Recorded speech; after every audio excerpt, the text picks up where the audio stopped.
momento você certamente já se perguntou se você tem um problema e é o momento de consultar um advogado. Bem, essa é uma dúvida de muitos dos meus clientes.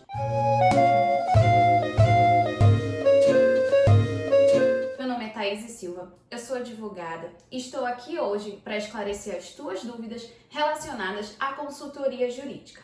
E já se inscreve no nosso canal, ativa o sininho para receber as notificações, deixa o seu like e segue a gente nas redes sociais, que está aí na descrição do vídeo. E, nossa, deixa um comentário para mim, isso vai significar muito, muito mesmo. Bom, todas as pessoas se perguntam quando é o momento em que eu tenho que ter a necessidade de fazer uma consulta.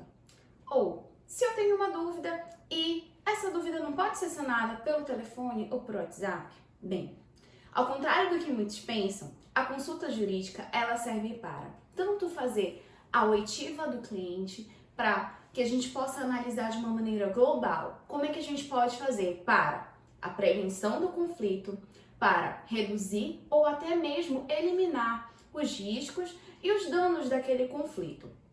Para isso, a gente precisa fazer uma escuta muito detalhada, que infelizmente, pelo telefone e pelo WhatsApp, apenas por uma ligação, não consegue se resolver. Por quê? O que para você pode ser um detalhe, muitas vezes modifica até mesmo para um lado positivo a sua própria defesa ou o seu próprio êxito naquela situação. Bem, você já deve ter se perguntado também sobre como é que essa consulta, em algum momento, pode fazer com que eu tenha um comportamento, se existe um padrão, ou que dúvidas eu posso esclarecer durante essa consulta. Eu tenho aqui algumas anotações que são muito comuns nessas consultas que eu realizo com os meus clientes. A primeira delas é relacionado a entender todos os aspectos do cliente. O cliente muitas vezes chega eufórico ou até mesmo um pouco envergonhado em ter que falar ou expor a sua situação. Em alguns casos, chega até a se emocionar. O cliente tem que ter em mente que isso é totalmente natural. Você vai mexer numa dor, numa ferida que vai te ofender e que, de certa forma, vai ser um pouco difícil para você entender. Por isso, é essencial que você leve anotado todas as suas perguntas relacionadas àquele problema durante a consulta, que poderão ser muito bem esclarecidas e até melhor desenvolvidas durante a consulta jurídica. A segunda situação é que o seu caso ele deve ser resolvido da forma mais, digamos assim, interessante e até mesmo resolutiva. Como assim, Thaís? Você deve estar se perguntando. A forma mais resolutiva de você resolver um conflito é, primeiro, prevenindo que ocorram outros conflitos decorrentes desse conflito principal. Depois disso, você deve buscar evitar demandas que são judiciais e que não são recomendáveis, que não são necessárias, para que você resolva isso de uma forma mais célere e também consiga uma conciliação e as partes cheguem num ponto mais acessível, mais rápido e mais eficaz. Bem, o outro ponto relacionado é quanto à questão do atendimento. Eu posso fazer esse atendimento sem ser no escritório de advocacia? Sim, eu posso. Esse atendimento pode ser tanto presencial quanto online. E o valor, ele não altera. O que vai garantir a você, especialmente nesse período de pandemia ou de lockdown, se a sua cidade estiver em lockdown, é justamente a acessibilidade de você ter um conflito e ter uma resposta hábil, técnica, jurídica para a resolução desse caso. Bem, continuando. Quanto é que eu devo buscar essa consulta? Isso vai depender muito do tipo de demanda que você vai apresentar para o advogado. Por exemplo, ou até mesmo em que momento. Por exemplo, uma demanda trabalhista. Muitas pessoas acham que você só deve atuar como advogado de uma parte no momento em que você está numa, digamos assim, audiência trabalhista ou numa defesa de um empregador. Muito pelo contrário. Por exemplo, o próprio fato de você apresentar uns cálculos, a necessidade de apresentar os cálculos, ou até mesmo de realizar um acordo, de forma assistida por um advogado, isso vai garantir para que você não caia em pegadinhas, tenha êxito na sua demanda e até mesmo consiga um acordo mais benéfico do que se tivesse sem um advogado. Ou até mesmo no acompanhamento de uma perícia no INSS, para que seja assegurado o direito e o respeito ao segurado ou beneficiário, tanto no INSS ou até mesmo na própria demora da demanda em ser apreciada pelo INSS, o advogado pode entrar com uma ação judicial desde que esteja respeitado o lapso temporal.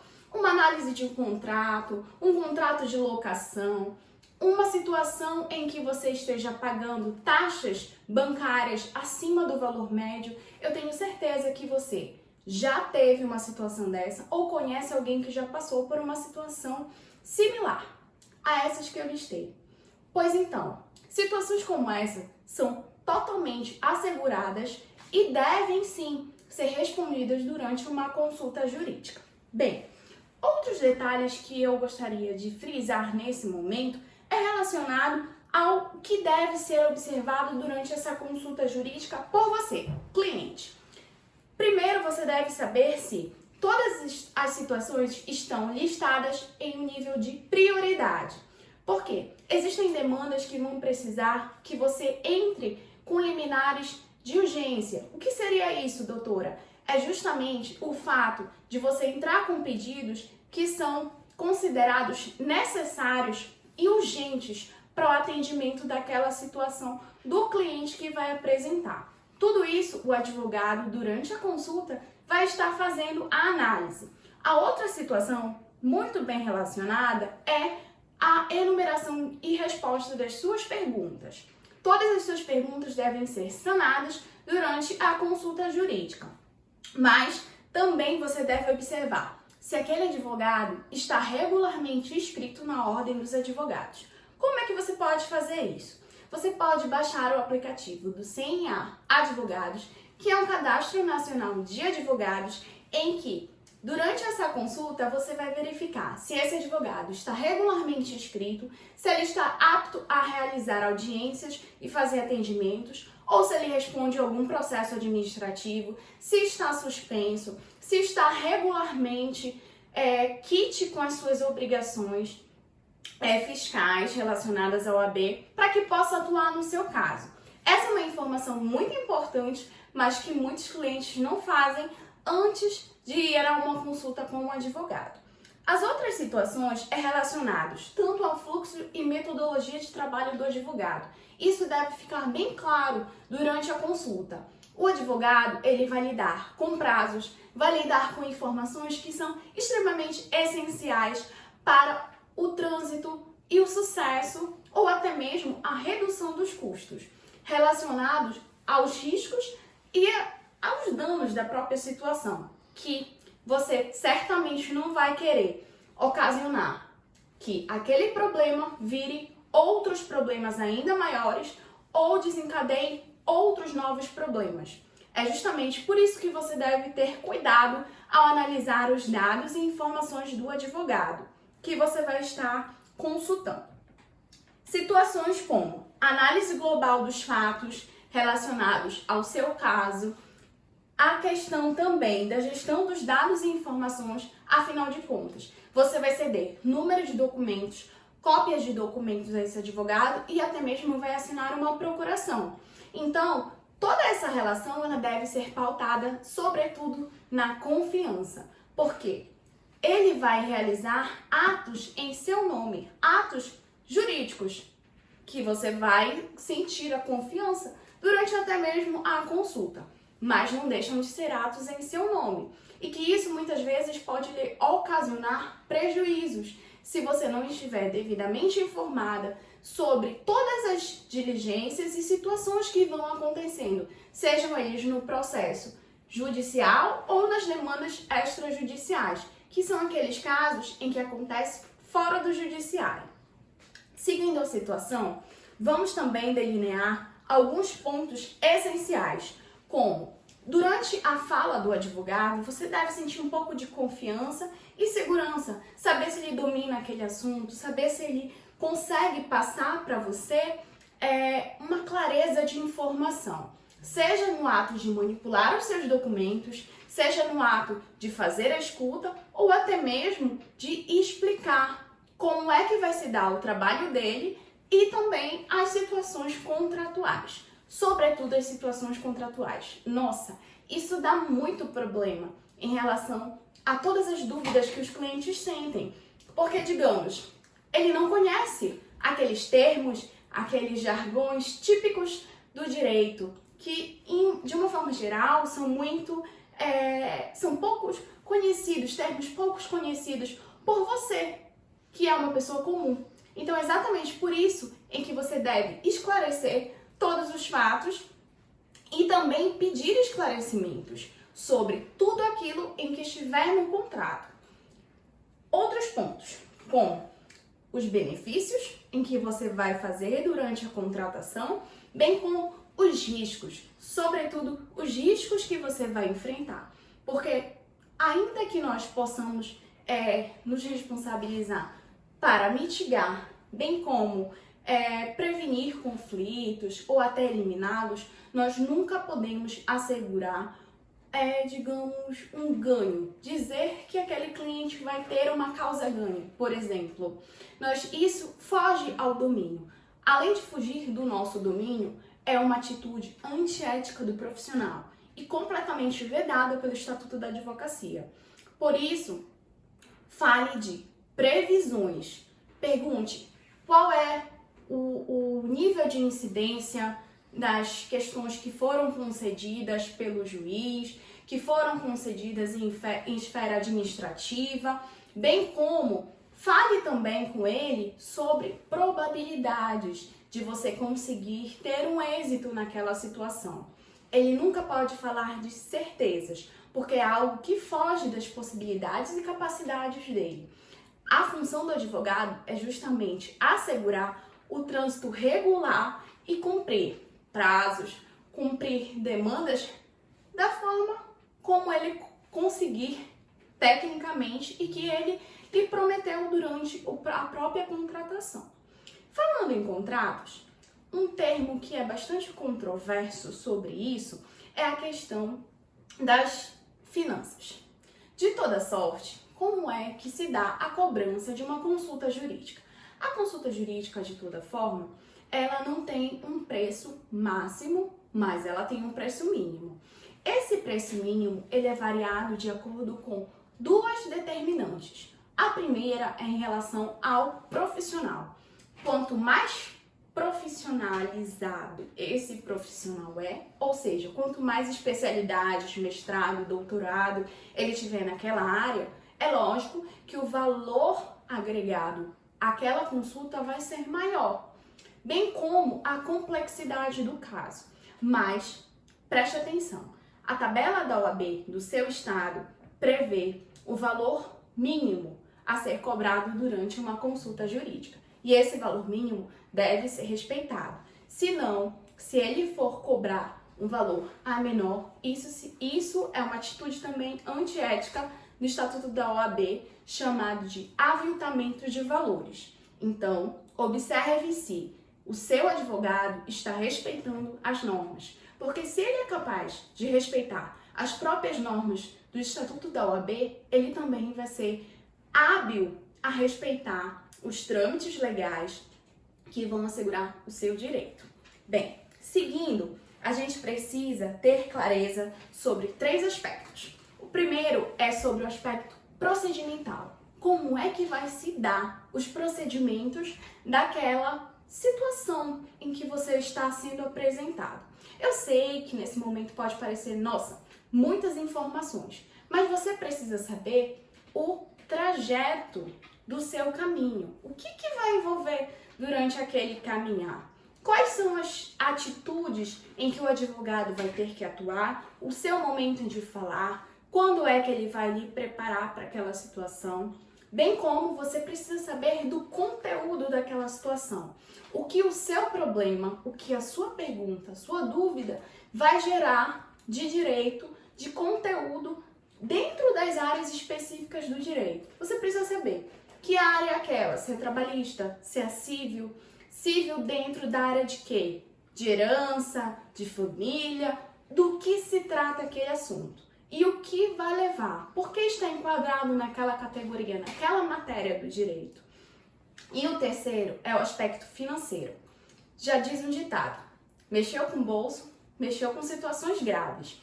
É justamente por isso em que o seu contrato, no momento que você for assinar, você deve ter a clareza de informações, você deve ter o seu tempo para ler e rubricar todas as páginas para poder assinar e, sobretudo, o esclarecimento sobre honorários. Quais são os tipos de honorários que vai incidir? Se vai ser os honorários do contrato firmado entre você e o seu advogado. Esses contratos são chamados de contratos honorários advocatícios, né? E contratuais. A segunda categoria é que, se o seu advogado conseguir êxito sobre todas as demandas que vocês ingressaram no judiciário, o juiz pode determinar que a outra parte que perdeu pague a você honorários. E esses honorários são revertidos ao seu advogado, chamados de honorários sucumbenciais. Tudo isso deve estar prescrito no seu contrato. E mais do que tudo, deve estar relacionado tanto à sua situação, o seu nome, quais as responsabilidades dele, quais as atitudes dele, cumprimentos de prazo, tudo isso deve estar escrito e reduzido a termo. Não é uma obrigatoriedade que a gente realize contratos escritos, mas é seguro, tanto para você, cliente, quanto para nós profissionais, estar tudo definido de forma escrita, para que a gente possa cobrar tanto os nossos serviços, quanto vocês cobrarem as responsabilidades e as nossas obrigações relacionadas àquele caso. Sobretudo porque estamos tratando de relações personalíssimas, em que o advogado vai prestar serviço para aquele cliente, bem como estamos tratando também de relação de confiança. Confiança de dados, confiança de informações, tanto que esse sigilo ele vai atingir desde a consulta jurídica até o momento em que você encerra as suas atividades, seja no final da situação ou até mesmo na própria revogação dos poderes da procuração. Bem, algo que a gente deve atentar também é como esse advogado chegou até você. Você não deve fazer consultas jurídicas com advogados que violam o Estatuto da Ordem. Por exemplo, seja na divulgação do serviço dele, se você conseguiu o serviço dele por panfletagem, por outdoor, isso é terminantemente proibido pelo Estatuto da Ordem, porque nós não exercemos atividade comercial. Nossa finalidade é assegurar direitos e resolver os problemas que nos são apresentados por você, cliente. Bem como nós também não podemos contatar advogados que aparecem em mídias discutindo casos de terceiros ou até mesmo fazendo divulgação de clientes seus. Isso também é terminantemente proibido pelo Estatuto da Ordem. Você não pode também cobrar valores, sejam eles parcialmente gratuitos ou até mesmo valores totalmente gratuitos para quem não tem, digamos assim, o preenchimento dos requisitos de vulnerabilidade ou necessidade, que a gente chama do direito de hipossuficiente. É aquela pessoa que realmente necessita de um serviço gratuito, considerando o valor que recebe, considerando a situação em que vive, o grau de necessidade, tudo isso deve ser ponderado e considerado pelo advogado. Mas você nunca deve fazer negócios com advogados que cobram valores abaixo da tabela do OAB. Como nós já dissemos, isso também é uma atitude antiética por ser aviltamento de valores, já que a OAB tem uma tabela que regulamenta a cobrança de valores mínimos. Bem, para finalizar, qual é o valor dessa consulta? Existe um valor padrão? Como eu já disse anteriormente, não há um valor padrão. Esse valor ele é muito variável e ele não precisa, digamos assim, ser um valor acima da sua capacidade, bem como não precisa também ser um valor abaixo da tabela do OAB. Ele tem que ser um valor justo, para a complexidade do caso, para a habilidade do profissional, bem como ele não pode cobrar um valor que seja inferior ao que está prescrito pela OAB do seu estado. Você ainda teve alguma dúvida? Se você tiver alguma sugestão, comenta aí no nosso canal. Não esquece de marcar o sininho e acompanhar as nossas outras postagens. O nosso canal ele é feito para atender a sua necessidade. Até mais!